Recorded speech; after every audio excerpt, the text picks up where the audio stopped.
بسم اللہ الرحمن الرحیم۔ غزوہ تبوک حضور اکرم صلی اللہ علیہ وسلم کی حیات طیبہ کا آخری معرکہ تھا، جس میں آپ صلی اللہ علیہ وسلم نے بنفس نفیس شرکت فرمائی۔ آپ صلی اللہ علیہ وسلم بعض جنگی حکمت عملیوں اور مصلحتوں کے پیش نظر کسی غزوہ پر روانہ ہونے سے پہلے اپنے عزائم عام لوگوں سے خفیہ رکھا کرتے تھے، لیکن غزوہ تبوک ایسا پہلا موقع تھا جب آپ صلی اللہ علیہ وسلم نے اعلانیہ طور پر مسلمانوں کو بھرپور جنگی تیاریوں کا حکم دیا، حتیٰ کہ نو مسلموں کے لیے بھی اس مہم میں حصہ لینا لازمی قرار دے دیا۔ جب جہاد کے لیے لشکر اسلام کی تیاری کا اعلان عام ہوا، ان دنوں جزیرہ نمائے عرب شدید گرمی کی لپیٹ میں تھا۔ فصلیں پک چکی تھیں، تمازت آفتاب کا وہ عالم تھا کہ ہر ذی روح کو سائے کی تلاش تھی۔ اس سے قبل کافی عرصے سے قحط سالی کے باعث مسلمان انتہائی اسرت کی زندگی بسر کر رہے تھے۔ بار برداری اور سواری کے جانوروں کی شدید قلت تھی، سفر طویل تھا اور وسائل کا فقدان ایک پریشان کن مسئلہ تھا۔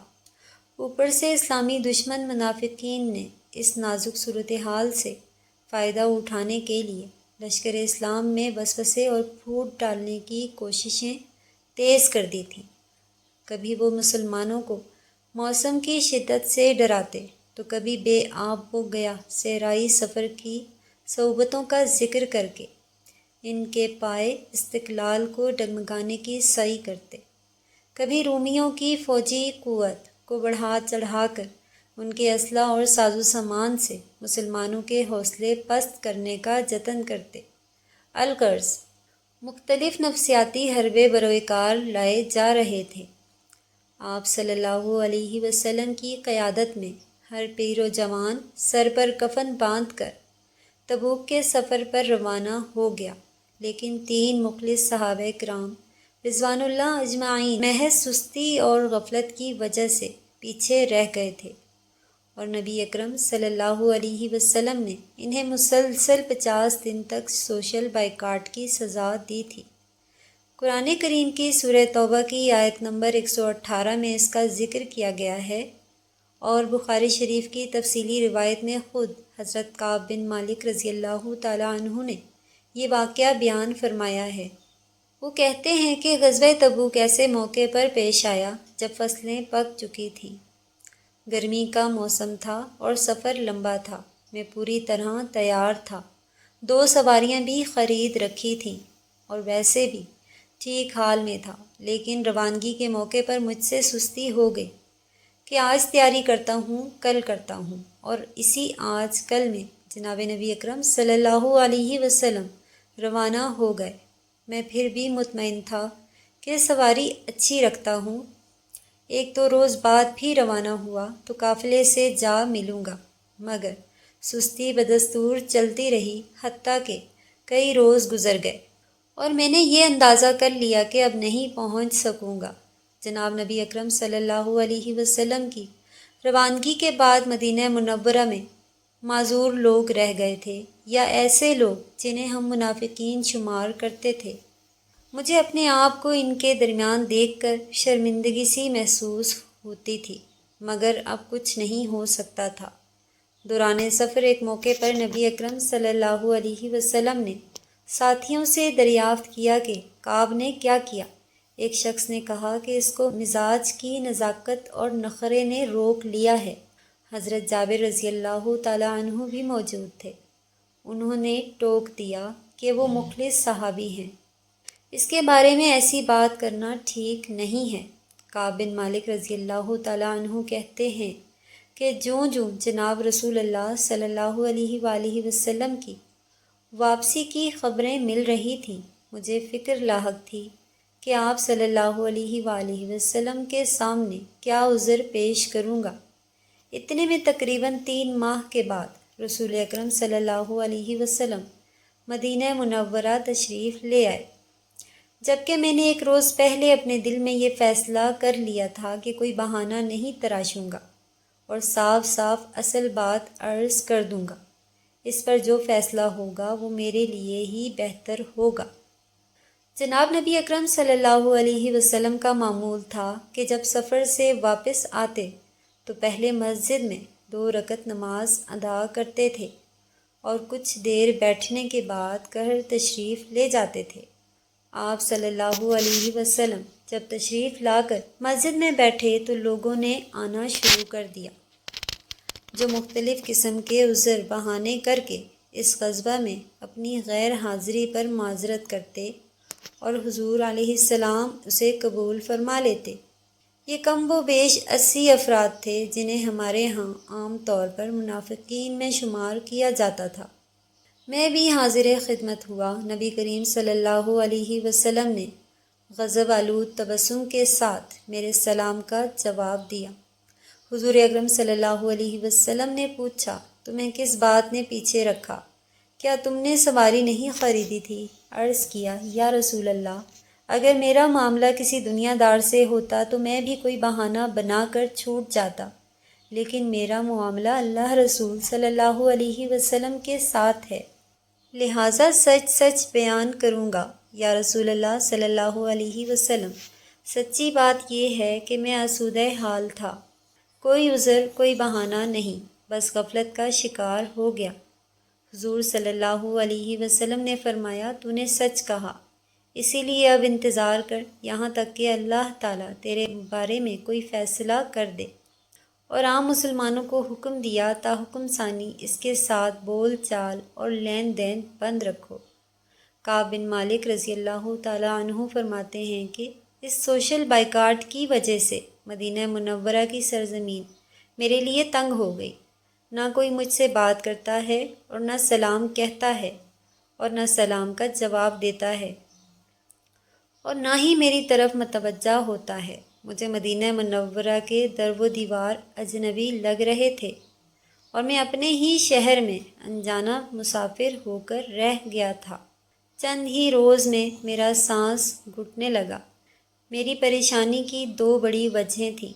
ایک یہ کہ اگر اس دوران میرا انتقال ہو گیا تو نبی اکرم صلی اللہ علیہ وسلم میرا جنازہ نہیں پڑھیں گے، اور اگر خدا نخواستہ اس کیفیت میں خود جناب نبی اکرم صلی اللہ علیہ وسلم چل بسے تو میری باقی زندگی اس سوشل بائیکاٹ کے ماحول میں گزرے گی۔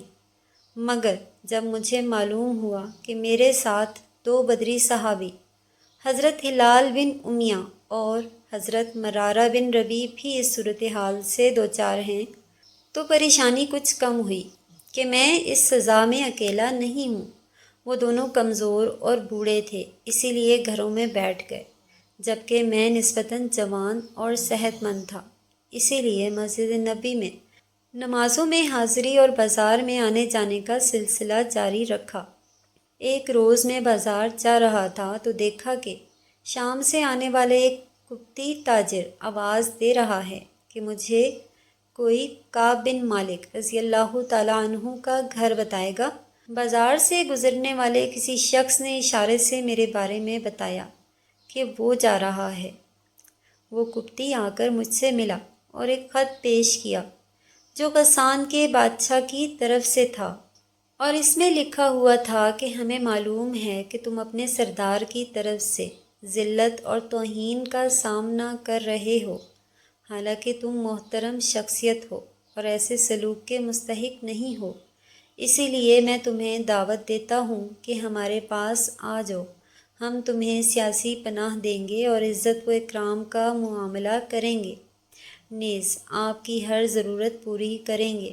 میں نے خط پڑھ کر آسمان کی طرف نگاہ اٹھائی اور کہا، کیا یہ امتحان بھی باقی رہ گیا تھا؟ میں اس قبطی کو ساتھ لے کر اپنے محلے کے ایک تنور پر گیا جس میں آگ جل رہی تھی۔ میں نے وہ خط جلتی ہوئی آگ میں پھینک کر اس قبطی سے کہا کہ اپنے بادشاہ سے جا کر کہہ دینا کہ یہ اس خط کا جواب ہے۔ ہم مسلسل 40 روز تک اسی کیفیت میں رہے کہ ایک روز جناب نبی اکرم صلی اللہ علیہ وسلم کی طرف سے پیغام آیا کہ اپنی بیویوں سے الگ ہو جاؤ اور ان کے قریب نہ جاؤ۔ ہلال بن امیہ رضی اللہ تعالیٰ عنہ کی بیوی نے یہ کہہ کر گھر میں رہنے کی اجازت لے لی کہ یا رسول اللہ، اس کا تو روٹی پکانے والا بھی کوئی نہیں ہے۔ آپ صلی اللہ علیہ وسلم نے یہ فرما کر اجازت دے دی کہ ضروری کاموں کے لیے تم گھر میں رہ سکتی ہو، لیکن تم ایک دوسرے کے قریب نہیں جاؤ گے۔ مجھے مشورہ دیا گیا اس قسم کی اجازت میں بھی حاصل کر لوں، مگر میں نے کہا کہ میں جوان آدمی ہوں، نباہ نہیں کر سکوں گا۔ اسی لیے میں نے بیوی سے کہا کہ تم میکے چلی جاؤ اور کوئی فیصلہ ہونے تک وہیں رہو۔ اس دوران میں مسجد نبوی میں جاتا رہا، نماز میں شریک ہوتا تھا اور جناب نبی اکرم صلی اللہ علیہ وسلم کی مجلس میں بیٹھتا تھا۔ حاضر ہو کر حضرت صلی اللہ علیہ وسلم کی خدمت میں سلام عرض کرتا اور منہ دوسری طرف کر کے دیکھتا کہ کیا آپ صلی اللہ علیہ وسلم نے میرے سلام کا جواب دیا ہے، مگر ادھر مکمل خاموشی رہتی تھی۔ اسی امتحان و آزمائش میں روز و شب گزر رہے تھے کہ ایک روز میں اپنے چچا زاد بھائی اور گہرے دوست ابو قتادہ رضی اللہ تعالیٰ عنہ کے پاس اس کے گھر چلا گیا۔ میں نے سلام کیا تو اس نے کوئی جواب نہیں دیا۔ میں نے اسے کہا کہ میں تمہیں خدا کی قسم دے کر پوچھتا ہوں کہ کیا تم اس بات کو نہیں جانتے کہ میں اللہ تعالیٰ اور اس کے رسول صلی اللہ علیہ وسلم کے ساتھ قلبی محبت رکھتا ہوں؟ اس نے کوئی جواب نہیں دیا۔ میں نے دوبارہ بارہ قسم دلا کر پوچھا تو اس نے صرف اتنا ہی کہا کہ اللہ اور اس کے رسول ہی بہتر جانتے ہیں۔ اس پر میں انتہائی مایوسی کے عالم میں روتا ہوا اس گھر سے نکل آیا۔ ہمارے ساتھ مدینہ منورہ کے لوگوں کے سوشل بائیکاٹ پر 50 راتیں گزر چکی تھیں اور ہماری پریشانی میں مسلسل اضافہ ہو رہا تھا۔ ایک روز میں فجر کی نماز پڑھ کر فارغ ہوا تو مجھے گھر کے سامنے کے پہاڑ صلہ سے آواز سنائی دی کہ اے کعب، خوش ہو جاؤ۔ میں سمجھ گیا کہ ہماری معافی کا اعلان ہو گیا ہے۔ ہوا یوں کہ رات کو وحی کے ذریعے اللہ تعالیٰ نے ہماری معافی کا فیصلہ سورہ توبہ کی آیت کریمہ کے ذریعے صادر فرما دیا تھا۔ جناب نبی اکرم صلی اللہ علیہ وسلم نے صبح نماز فجر کے بعد جب مسجد نبوی میں اس کا اعلان فرمایا تو 2 حضرات مجھے اس کی خبر دینے کے لیے دوڑ پڑے اور ان میں مجھے یہ خبر پہلے دینے میں مقابلہ ہو گیا۔ ایک گھوڑے پر سوار ہو کر پہاڑی راستوں سے گزرتے ہوئے میری طرف تیزی سے آ رہا تھا، جبکہ دوسرا پیدل ہی دوڑ پڑا۔ درمیانی راستوں سے ہوتے ہوئے میرے گھر کے بالکل قریب جبل صلہ تک پہنچ گیا۔ یہ صاحب حضرت حمزہ اسلمہ رضی اللہ تعالیٰ عنہ تھے۔ انہوں نے جب دیکھا کہ گھڑ سوار ان سے پہلے کعب رضی اللہ تعالیٰ عنہ کے گھر پہنچ جائے گا تو انہوں نے اسی پہاڑ سے میرے گھر کی طرف رخ کر کے میرے لیے خوشخبری کی آواز لگا دی، جو مجھے فوراً پہنچ گئی اور وہ گھڑ سوار پر سبقت لے گئے۔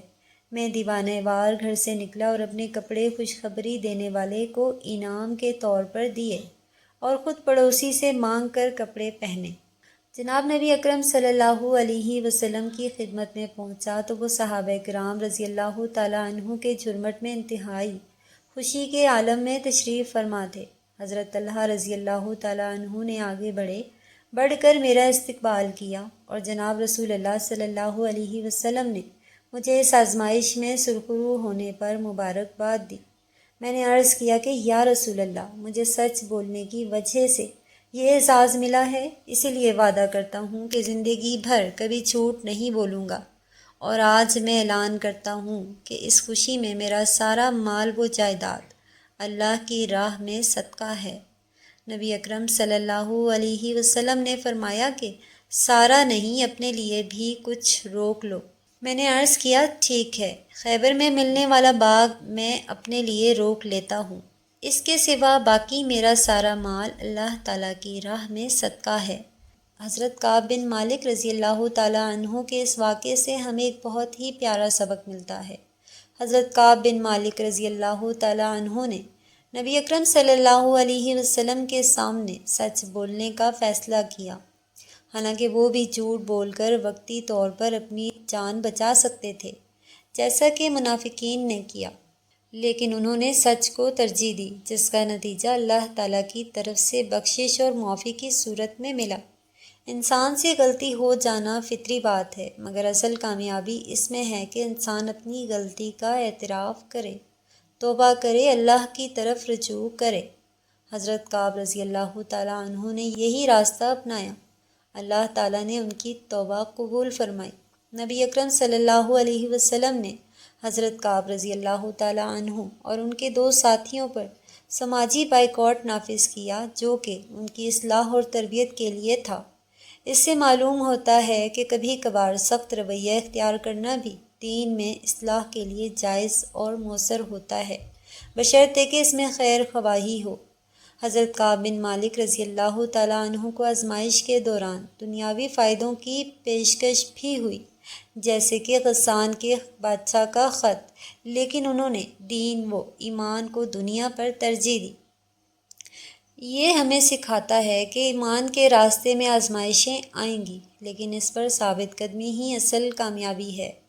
حضرت کعب رضی اللہ تعالیٰ عنہ نے سچائی، توبہ اور قربانی کے ذریعے نہ صرف اللہ کی معافی حاصل کی، بلکہ صحابہ کرام رضی اللہ تعالیٰ عنہ اور نبی اکرم صلی اللہ علیہ وسلم کے دل میں بھی بلند مقام حاصل کیا۔ ان کا ذکر قرآن مجید میں آ جانا بھی اس بات کا ثبوت ہے۔ حضرت کعب رضی اللہ تعالیٰ عنہ کا عزم کہ وہ آئندہ کبھی جھوٹ نہیں بولیں گے، ہمیں یہ سبق دیتا ہے کہ مومن کی پہچان سچائی ہے اور جھوٹ سے بچنا ایمان کی نشانی ہے۔ یہ واقعہ ہمیں ایمان، سچائی، صبر، توبہ اور قربانی کا عملی درس دیتا ہے۔ یہ صرف ایک تاریخی واقعہ نہیں بلکہ ہر دور کے مسلمان کے لیے رہنمائی کا چراغ ہے۔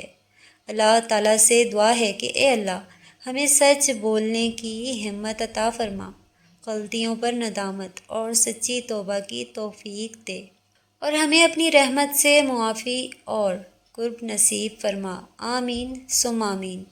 ناظرین، کمنٹ باکس میں ایک بار صلی اللہ علیہ وسلم ضرور ٹائپ کریں۔ شکریہ۔ اللہ حافظ۔